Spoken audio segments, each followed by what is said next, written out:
to Influential Visions. Here, we interview futuristic leaders who share their deep industry knowledge and business experience with you, ensuring you have your finger on the pulse and your eyes wide open. My name is Nathaniel Schooler, and I am your host. Thanks for tuning in. Great pleasure to be relaunching another episode of Influential Visions. We've been a bit quiet for a little while, and we decided that we were going to broaden our horizons and invite some amazing co-hosts onto our show. We've already had some amazing guests. We're up to nearly 70 episodes so far, so we're literally just in the process of building out another 10 episodes, and Ranasinghe is our host for these new technology series that we're building out, and I'm privileged as well to be joined by Kim-Adele Randall, who I've been working with for the last year and a half, and we've been delving into all sorts of topics, as you probably are aware, on imposter syndrome and management, leadership, branding, all sorts of topics. But it's lovely to have you both with me today, and yeah, I'm really excited about all of the interviews that we're going to be doing. Me too. It's a real delight to also be working with Nish again, because we worked together last year too, didn't we, on our book, which is where we got started. And that's where the idea came from for this series, which was really, how do we start to help people understand what's going on at the moment in the technology industry and how they can get more involved. And Nish, tell us a bit more about you and your background, please. Yeah, first of all, it's really exciting to be here. I'm really looking forward to this series. So my background is in technology. So I started when I'd just come out of university, started in a data company, and didn't really think that I would end up in technology, being here for about 15 years. I've worked across different industries, across different countries, passionate about not just technology, but change in technology, and being clear about something. I'm not a technologist. I'm not a developer. I have done a little tiny bit of coding, if you could call it that, at university, but I'm very much, my background is in business analysis, which is effectively the business side of technology. So my expertise is transitioning a piece of code into an application and then giving that to a set of users to actually use. And my passion for change in technology is really around making sure that if a piece of technology is built, it's actually accepted by its users so it can flourish really wherever it is being implemented. So yeah, that's my background. I love it. And it's so true, isn't it? It's like, we have so many organisations that spend a fortune on implementing systems or technology, but if it's not done properly, if the change isn't accepted by the people using it, then actually that can be an investment that's just goes badly wrong. And it really is about how you engage with the people, isn't it, in that transformation, and get them to adopt the new way forward and really embrace it. So how do you think we best go around doing some of that? So there's a few elements to this. I think from my perspective, it's always been engaging people early on. So what you often get in organisations that I've worked in is that you've got a CTO or somebody like that who's really passionate about a new technology, really interested in bringing that into a business, and they will have it developed. They'll bring on a huge development team. They'll hire for it, but then the users have no idea about it. So you've got this real disconnect between the people bringing on the project and sponsoring it, and all the way down to the people who are using it. And often I would have been the person going in saying, hey, you know that you actually adopting this new technology, and people wouldn't know anything about it. So it's really bringing people along the journey who are going to end up using the platform, and then really listening to what it is that their issues are, what their pain points are. So often with technologies that I work with, I'll start with that. It's not about what the potential for what you're doing is. It's more to do with actually hearing what people's issues are and really understanding those so you can implement them correctly so they'll use your platform. I love it. And it's so true, almost in whatever walk of life that we end up in. I do keep coming back to this, is that it's always, we think about it's technology or it's manufacturing or it's financial services, but whichever industry we're in, it comes down to people, doesn't it? And how we engage with people, how we listen to them to understand what's important to them and what their concerns are. And then we find a way a way through that. And I guess that's really why we came to this series, isn't it? Is to start to be able to break down some of the myths and some of the mystique that sits behind technology and change, and help people to understand how they can really get involved and not feel fearful of what's happening, and drive that forward. Yeah, absolutely. It's a fascinating topic, really. The amount of billions of pounds have been wasted over the last few decades by badly implemented systems, court cases between vendors and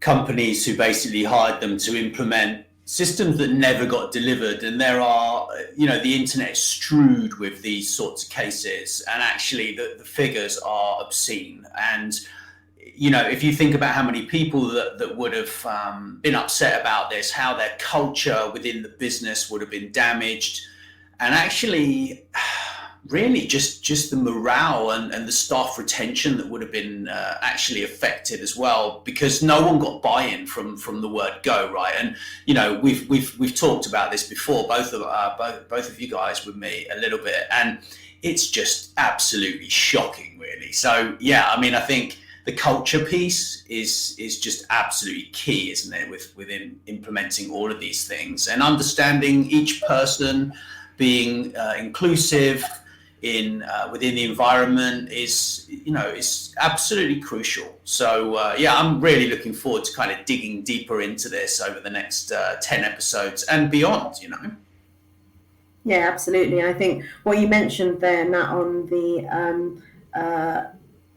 how the culture is affected. I've been in organisations where you come in, and I've been really excited to really introduce this new product, and I'm just in a sea of blank faces, just completely fatigued, because this happened. The same people had a different technology company come in and try and implement their technology, and it's just a huge amount of disillusionment, really, with IT departments, new technologies. Often what will happen is that they'll be really excited from the start, and then it just starts to wane when delivery cycles get longer and longer, or budgets get cut because something hasn't been delivered, and then they end up using whatever they were using before, or going back to spreadsheets, anything like that. So I completely, that's exactly what happens. It's just a cycle of terrible delivery, basically. And so my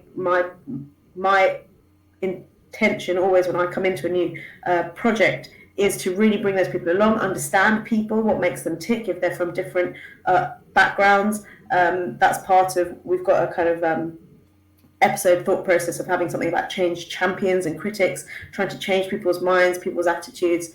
It's I've always thought that it's a really interesting area to work in from even a psychology perspective. Trying to get people to accept your change and influence people to really take on what it is that you're doing. And so it goes far beyond just the technology that you're using. You can have the best product in the world, but if no one understands it and no one uses it, then you'd be kicked out of that company pretty quickly. So yeah, it's super interesting and completely about people. That's completely right, Kim, as well. Absolutely. And Kim kindly taught me a lot about scope creep, project scope creep in the past year and a half. I was like, what the hell is scope creep, right? And she taught me all about this and actually what it's like being both sides of the purchase, right? So what it's like to be a vendor, and also what it's like to be actually on the other side and actually working with a vendor to implement. And she shared some really interesting insights with me around that, and how the power of the stakeholder within the relationship is fascinating, and how that can kind of affect the scope creep. Well, there is, and there's obviously lots of different random terminology that we throw around in projects as well, and hopefully that's going to be one of the things that we get to as part of this series, is demystifying the jargon, because we do love a bit of jargon, don't we? Love to throw the odd word out there that nobody has any idea what we're talking about, and then we wonder why people don't accept the change. Well, they've not understood the change, and none of us want to feel stupid. So I think if we can kind of help people understand what we mean by some of the phrases that are being said, and then that helps as well, doesn't it? So that people can feel included and feel like they understand what's happening to them and are part of the change rather than the change being done to them. Absolutely. And even if at the end of that episode, we could get people to speak up when they're in a meeting and say, do you know what, I don't understand what that meant, then I think we've won, because you're absolutely right. Jargon is just something that people like to throw out just to make themselves feel clever, I guess. And I think we've all fallen into the trap of just nodding along. But it's particularly important in technology changes and making sure that people are fully versed in what it is that they're doing. Absolutely. Yeah. No, I completely agree. And I often share an example. I was in a board meeting a few years ago, and everyone was throwing around like jargon. And I remember sitting there and saying, John, I think we really need is a few more TLAs. And all these people nodded at me, and I was like, brilliant. Who'd like to take the action to get us some more TLAs? And it went a bit quiet. And then this one little hand eventually put the hand up and went, I don't know what a TLA is. And I went, thank you so much for being so brave. It's a 3-letter acronym, because none of you have got any idea what you're talking about. Because just in this room, I said, we were talking about T's and C's. I said, I think you two at the top of the room, you think we mean training and competence, don't you? And they were like, yes. I said, and you people down here in product, you think we mean terms and conditions? Yes. I said, both are valid, both are completely different. So you don't actually know what we're making decisions on because you've not checked what term we're actually using.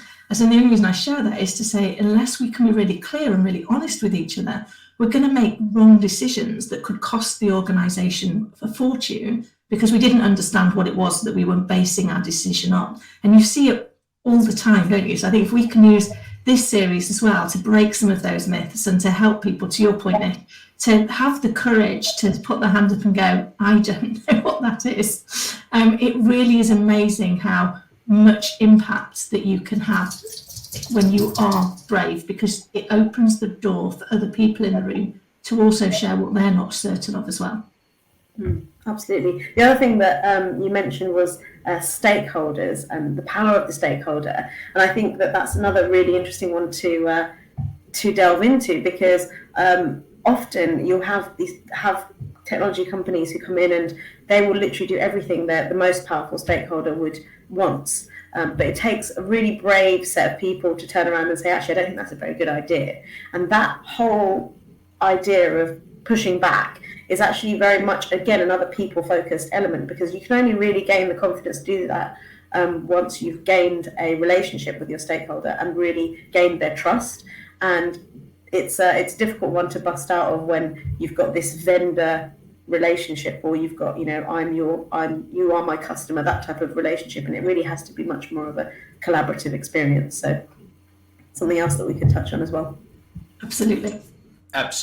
Well, thank you both. I've thoroughly enjoyed this. I'm really looking forward to digging into this series. Thanks very much for listening. Please make sure you share this episode with your friends and business connections, and don't forget to drop us a review wherever you listen.